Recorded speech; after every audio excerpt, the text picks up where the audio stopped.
The pendants should be hung in order, from the innermost circle to the outermost circle. The innermost circle alternates between pendants G and F.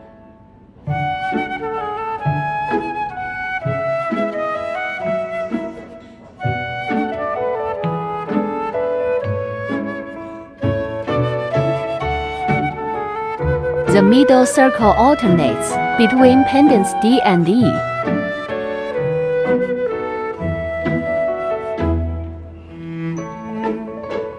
The outermost circle follows an alternating pattern of pendants A, B, and C.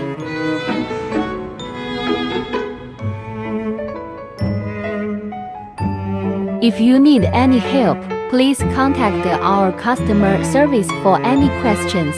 Our service email info@smintmossi.com. You can also access Amazon buyer messaging service for your convenience. Thank you.